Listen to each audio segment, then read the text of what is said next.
Assalamualaikum dan salam Sarawak Maju Makmur bersama saya Hafizah Munirah Mahrab. Tumpuan berita malam. Pembukaan sebuah Universiti China kampus Sarawak mampu memperkukuhkan hubungan diplomatik antara Malaysia dan China. Timbalan Premier Sarawak Datuk Amar Profesor Dr. Sim Kuiyan memberitahu kejayaan hubungan diplomatik bukan sahaja bergantung kepada kerajaan tetapi juga rakyat kepada rakyat. So diplomatic relationship, ultimate the success of diplomatic relationship is peoples to people, peoples to people. And I suggest that we look into establish a branch campus of the Chinese University in Sarawak, and as to consolidate to strengthen our relationship, so similar to what we have done with the Australian branch campus. So we need to continue to work on both the Malaysian leadership as well as the Chinese leadership. That the next one or the branch campus that established has to be in Sarawak. Beliau berkata demikian semasa ditemui media pada majlis pelancaran ulang tahun ke-50 penubuhan hubungan diplomatik antara Malaysia dan China sempena majlis perasmian Couplet di Taman Sahabat di Kuching pada Rabu. Dalam hal itu, Datuk Amar Dr. Sim menambah Universiti China harus pakar dalam kemajuan teknologi dan menawar kursus berkaitan dengannya agar pelajar tempatan dapat memperoleh kemahiran berkenaan. Menurutnya, China telah beralih daripada negara yang hanya mengeluarkan barangan kepada negara yang membelakang dan menemui teknologi baru. Untuk rekod, Malaysia merupakan negara pertama di rantau Asia Tenggara menubuhkan hubungan diplomatik dengan China. Seterusnya, Timbalan Perdana Menteri merangkap Menteri Peralihan Tenaga dan Daya Guna Awam Datuk Seri Fadilah Yusof telah mempengerusikan satu taklimat mengenai pemerangkapan, penggunaan dan penyimpanan karbon CCUS. Menurut satu kenyataan di laman Facebook rasmi beliau, taklimat bersama Menteri dan Timbalan Menteri Gabungan Parti Sarawak GPS oleh pihak Pejabat Peguam Besar Sarawak, Pejabat Setiausaha Kewangan Sarawak, Unit Perancang Ekonomi EPU Sarawak, Sarawak Energi dan Petros ini telah diadakan di Wisma Sumber Asli di Putrajaya pada Selasa. Kenyataan sama memberitahu inisiatif yang diilhamkan oleh Premier Sarawak, Datuk Patinggi Tan Sri Dr. Abang Abdul Rahman Zahari Tun Datuk Bang Openg itu adalah untuk memastikan kelestarian ekonomi dan alam sekitar Sarawak terjamin untuk generasi akan datang. Taklimat turut dihadiri oleh Menteri Perpaduan Negara, Datuk Seri Aaron Agodagang, Timbalan Menteri Kemajuan Desa dan Wilayah, Datuk Rubiah Wang, Timbalan Menteri Kesihatan Malaysia, Datuk Lukan Nisman Awang Sauni dan Timbalan Menteri Pengangkutan Malaysia, Datuk Hasbi Habibullah. Ke perkembangan berikut, penduduk rumah berandah di sini lega selepas jalan di hadapan rumah mereka yang dibina dengan kos RM188,000 oleh pihak Pejabat Pembangunan Negeri Sarawak telah siap sepenuhnya. Perasmian tersebut telah disempurnakan oleh Ahli Parlimen Batang Lupa Muhammad Syafizan Kepli dan Ahli Dewan Undangan Negeri Adun Lingga Dayan Razah Awasohor sempena Majlis Pemimpin Bersama Rakyat di Rumah Berandah Lega pada Isnin. Dayan Razah dalam hal itu menyeru penduduk rumah panjang tersebut supaya terus menyokong dan berdiri teguh kepada kerajaan yang sedia ada sekarang dan terus memberi kerjasama demi pembangunan setempat. Manakala di Kabong, projek Tukun Tiruan yang dilabuhkan mampu memberi manfaat kepada para nelayan tradisional khususnya di daerah Kabong. Adun Kabong Muhammad Cikadi berkata projek tersebut boleh mengurangkan aktiviti-aktiviti pencerobohan nelayan pukat tunda di kawasan zon tangkapan nelayan.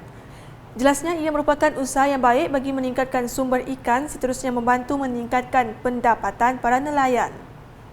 Beliau berkata demikian semasa menghadiri seksi taklimat berkenaan pengesahan koordinat Tukun Tiruan dan taklimat bersama para nelayan di daerah Kabong pada Selasa.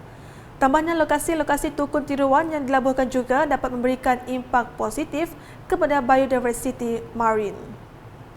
Di Lundu pula, lawatan verifikasi 8 projek di Dewan Undangan Negeri Dun Opar telah dilaksanakan bagi meninjau perkembangan projek berdasarkan permohonan yang telah diterima.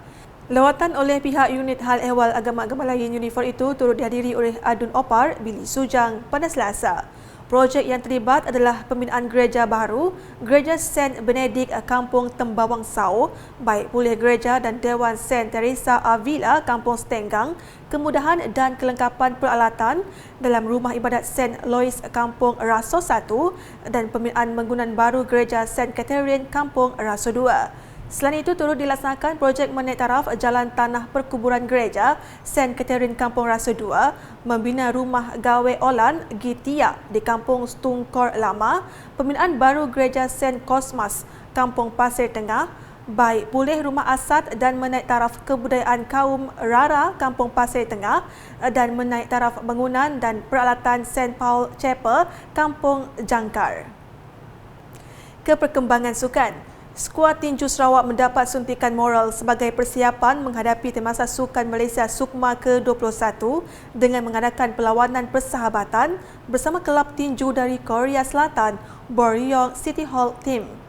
Seramai 6 petinju dari kelab tersebut mengambil bahagian dalam perlawanan persahabatan atau sparring yang diadakan di Pusat Latihan Tinju Negeri Sarawak di Stadium Sarawak pada Rabu. Menurut Presiden Persatuan Tinju Negeri Sarawak Sabah, Datuk Rahman Lariwo, pihaknya berterima kasih kepada pasukan tinju Boryong City Hall atas kesudian datang ke Sarawak untuk mengadakan perlawanan persahabatan dengan petinju SUKMA Sarawak. Thank you very much, especially SSC and MSN who have initiated this program. The Korean team come to Sarawak for perlawanan persahabatan di antara skuad SUKMA untuk menambahkan lagi semangat kejohan semangat petinju-petinju kita untuk menghadapi SUKMA akan datang.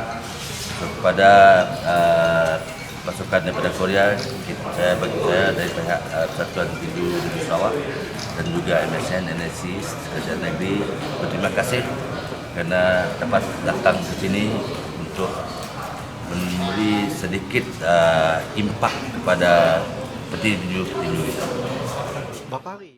Beliau berkata demikian semasa Zoom e-media sebelum perlawanan itu bermula.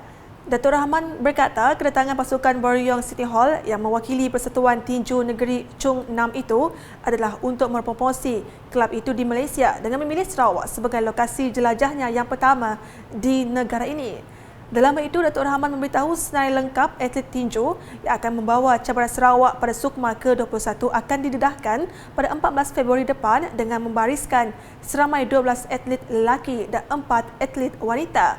Mengenai latihan pendedahan di luar negara, Datuk Rahman berkata pihaknya merancang untuk membawa atlet menjalani latihan pendedahan di Indonesia, Thailand dan Filipina sebelum SUKMA bermula.